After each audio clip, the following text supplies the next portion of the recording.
The third noble truth: suffering can end. Greetings, my friends. Today, we stand at a turning point in the Buddha's wisdom, bathed in the light of the third noble truth: suffering can end. This isn't a faint hope or a distant promise, it's a radiant truth, a beacon that cuts through the shadows of our pain. The Buddha called this nirodha, cessation, the stilling of the fire that burns within us. It's not about erasing the world's hardships or banishing every ache, it's about a heart unshackled from clinging, a mind at rest amid the storm. This is liberation, not a fairy tale for the enlightened few, but a living possibility, here and now, for you, for me, for us all. I've walked this path for decades, from the dense forests of Burma to the bustling streets of Los Angeles, from the quiet shores of Sri Lanka to the windswept plains of Montana. I've tasted this peace myself, seen it bloom in others, and carried its promise to every corner of the globe. The third noble truth isn't a theory, it's a lifeline, a song of freedom sung in the language of breath and presence. So, let's sit together, wherever you are, on a subway, in a quiet room, under a tree, and step into this light. Take a deep breath with me. Feel it settle. Here's where the journey turns. A taste of nirodha, a moment in Burma. Let me take you to a moment that changed me forever. It was deep in a forest in Burma, years ago, during a silent retreat that stretched across weeks. The air was thick with the hum of cicadas, the earth damp beneath my mat. I'd been meditating day and night, wrestling with a restless mind, thoughts of doubt, echoes of I need this, I fear that, a chatter that wouldn't quiet. My body ached from sitting, my patience frayed from the silence, and I wondered if I'd ever find what I sought.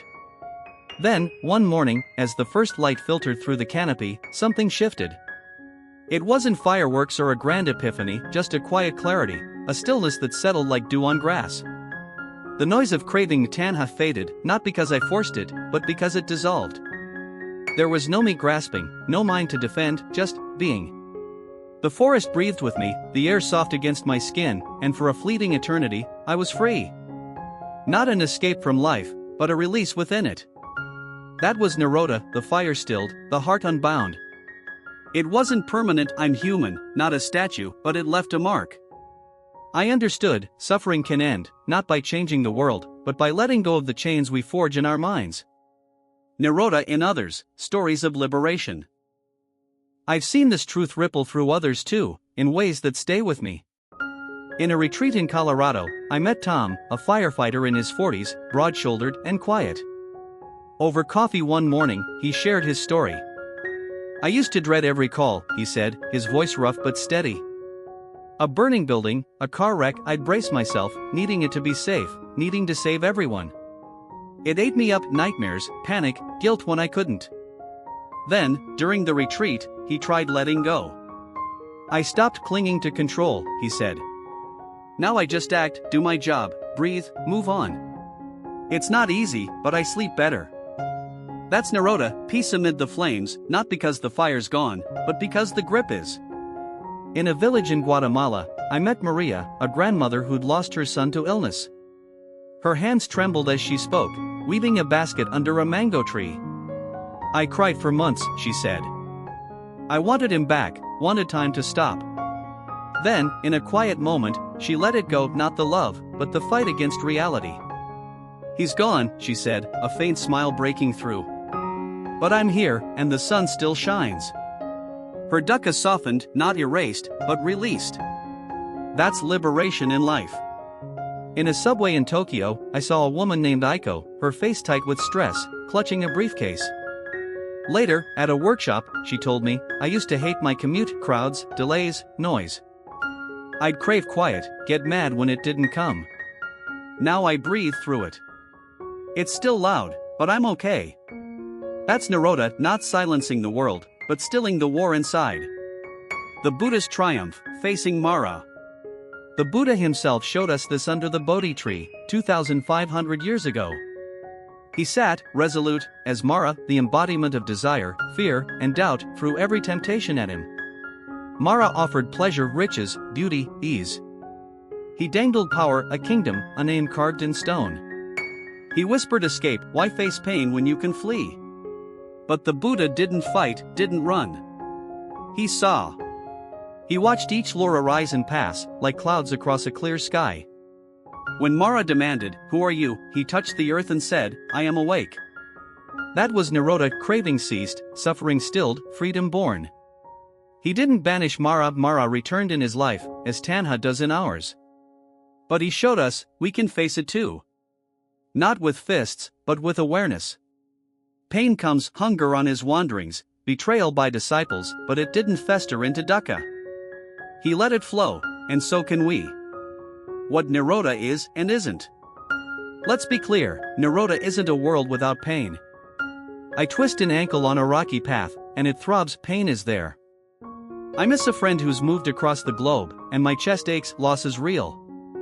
Liberation isn't numbness, a blank slate where nothing touches us. It's not a fairy tale ending, no eternal sunshine, no perfect life. It's subtler, deeper, a heart that doesn't cling, a mind that doesn't turn pain into suffering. In a retreat in Oregon, a woman named Sarah asked, "If suffering ends, do I stop feeling?" I smiled. "No, you feel more, but you hold less." She nodded, trying it later. "I cried over my dog dying," she said, "but I didn't drown in it." That's the difference, pain passes through, not festering into a story of poor me. I've lived it too. In my 50s, a dear teacher passed away. Grief hit hard, memories, regrets, and empty space.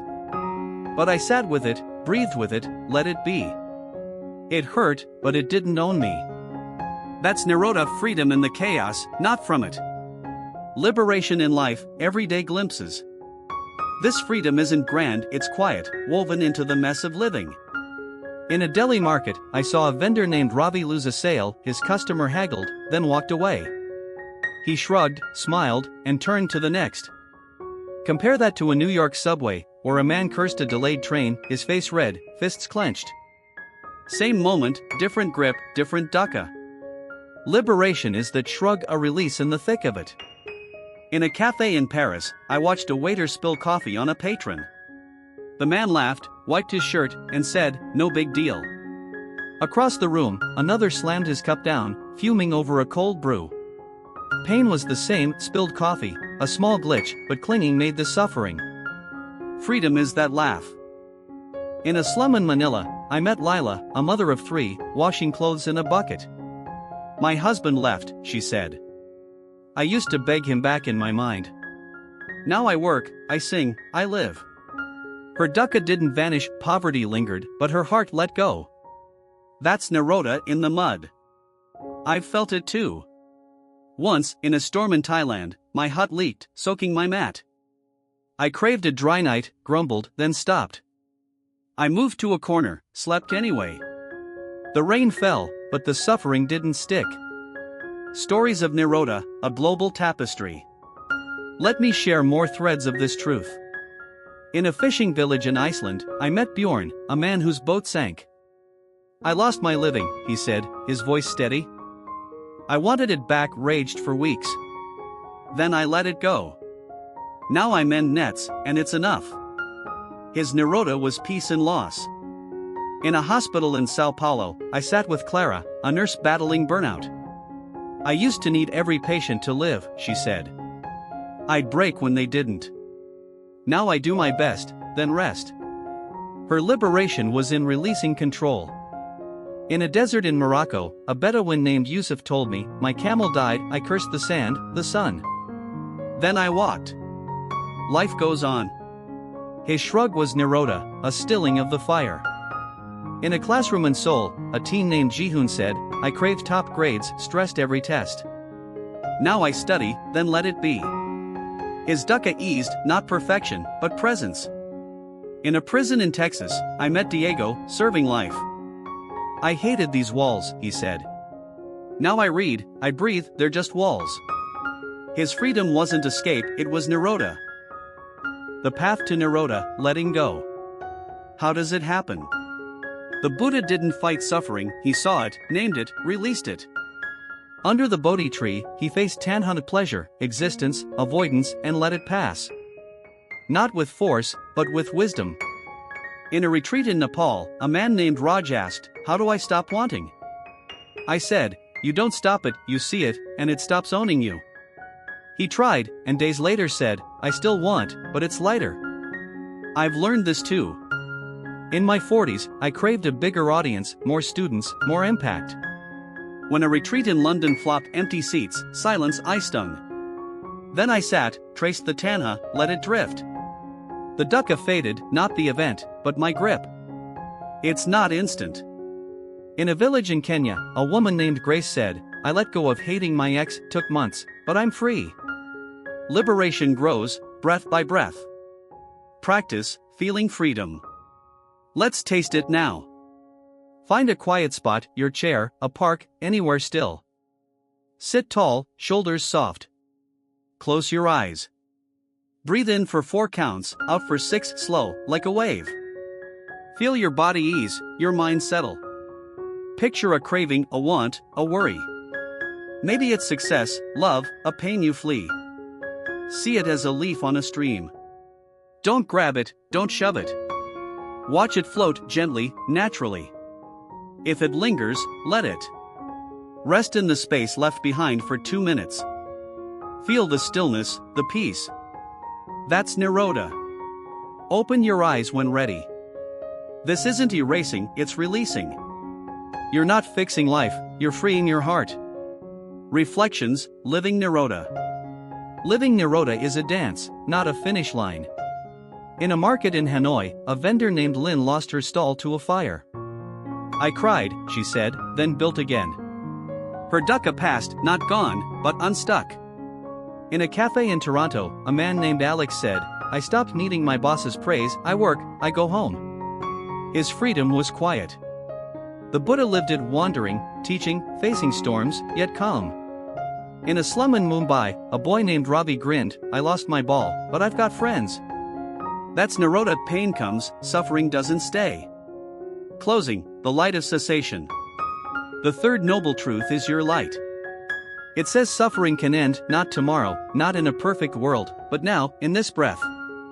I've carried it from Burma to Brazil, seen it free hearts.